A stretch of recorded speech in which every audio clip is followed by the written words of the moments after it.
We just really are family-based. I mean, our parents can come to us when they have a problem.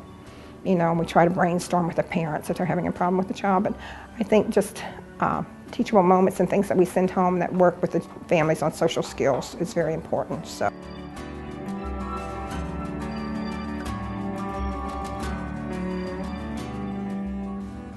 I think building relationships with parents is one of the most important pieces of working with families. It's my belief that it's impossible for us to properly engage the child if we do not first build the relationship with parents.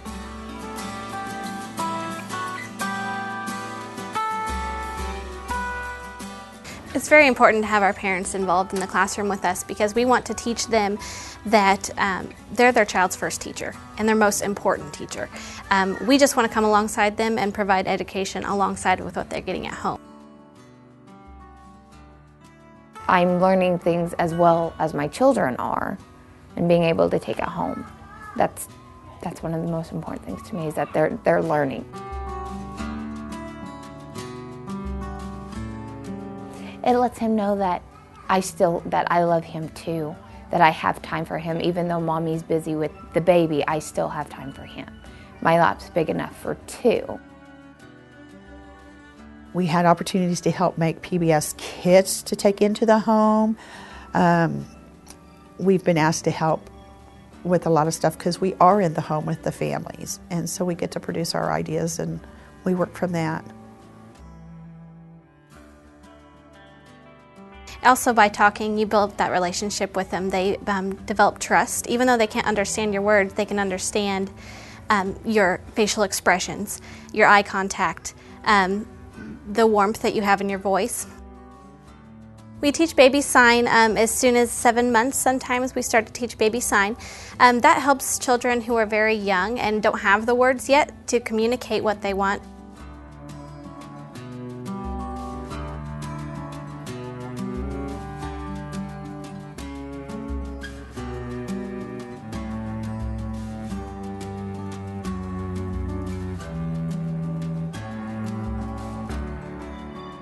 The visuals give each child some independence. When we take the time to show the children those visual cues and teach that to them, then they use those to work throughout their day, and we don't have to stop and remind them of the little things. They see it, and it's an automatic reminder, like the footprints. If they follow the footprints, then they're going the right path, they're respecting each other's space, and we're not having to remind them to wait your turn and keep your hands to yourself. They automatically do that themselves. It's an easy, simple thing. It helps them know what's coming next.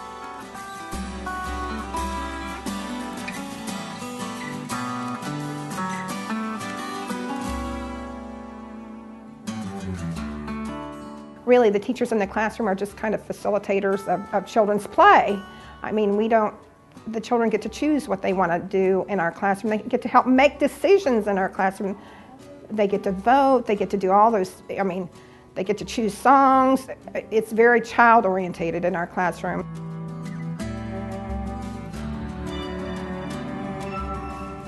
And just recently we had a father who began to drop off his child. And with that child, we used social stories to help transition from parent to the primary caregiver for the day. And when Dad dropped off, we did not have a social story because he had not dropped off previously. So I asked Dad, I said, is it possible for you to come tomorrow so that we can create this social story to help Landon transition into the classroom? And he agreed to do that. The next day when he came, we took lots of pictures and we went through what Landon does every single morning when he comes into the classroom. So now Dad is able to use that social story to help Landon transition into the classroom every day. So they both always know what to expect when they arrive.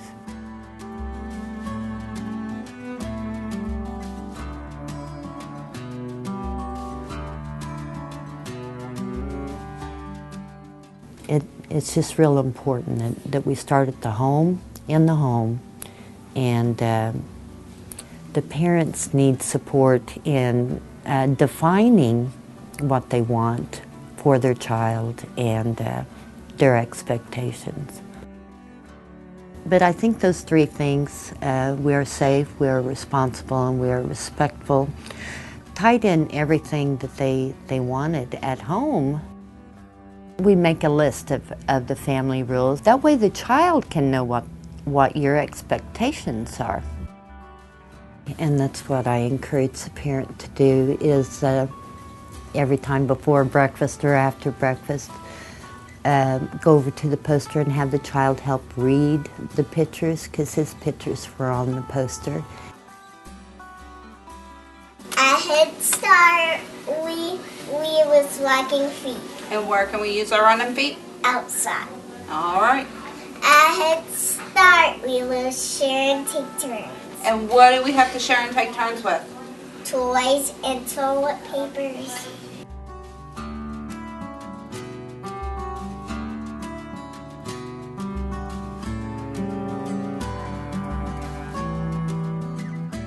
By teaching the children those social skills such as problem solving and getting along with their peers, different methods that they can use that work for them, then they can find, when they find a problem, they can find a solution themselves. Feelings check-in, they come in every day and they check in by placing a little stick with their name on it in a little pocket that tells us how they're feeling that day. Most of the children come in and they're happy to be at school, so it usually goes in the happy pocket. But there's a few that come in that say they're mad or upset or whatever, and we try to monitor that and get them moved to the happy pocket.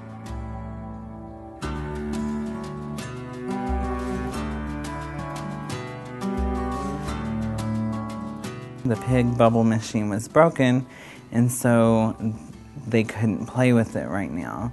And that made one of my kids really upset. And so I asked her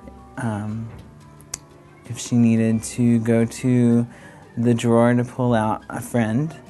And she went to the drawer and pulled out Slow Down Snail.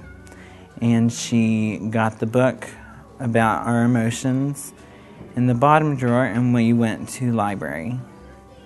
And we described what our emotion was. She was feeling sad, so we found the picture of sad, and that helps her calm down and regulate her emotions. The first time last year, she would have kicking and screaming fits so bad that she would harm herself and damage the things in the classroom. And this year we started from the beginning using those tools that were available to us. And she calms down, she's able to calm herself down, she's able to use her words, and she's able to describe what she's feeling and her emotions.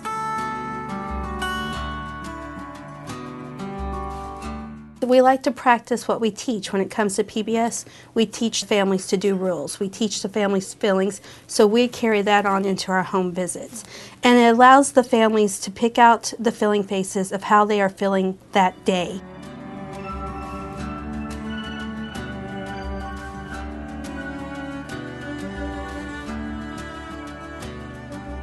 You got it. You're going in. Now whose turn?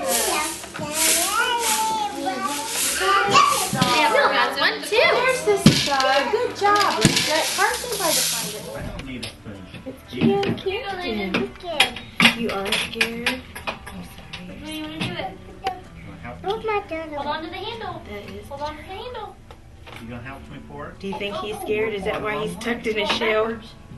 Let's see if he'll come out and not be scared anymore. Let's see. If he comes out, that means he's not scared anymore. He feels safe. Let's see.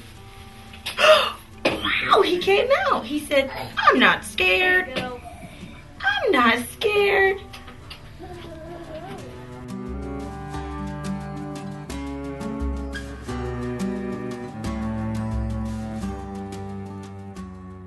We have a specific child in our room who needed extra guidance throughout his day, and he just needed a little help knowing what was coming next so he could really be focused on it and kind of not doing other things.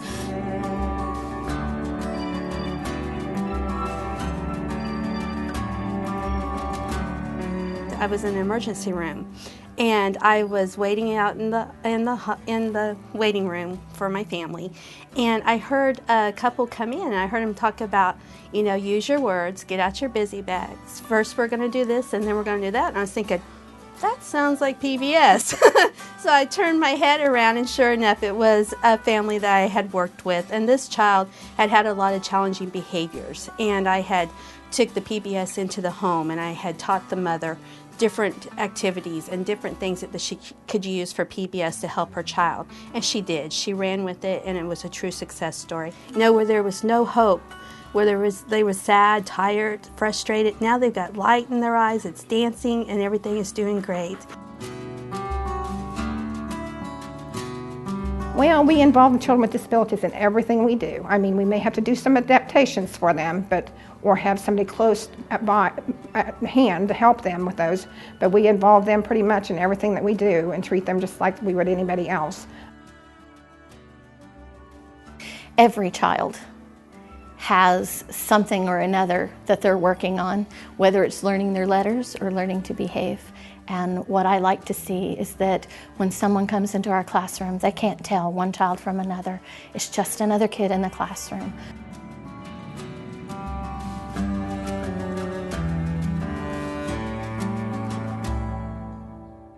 Jake is very seldom takes a nap.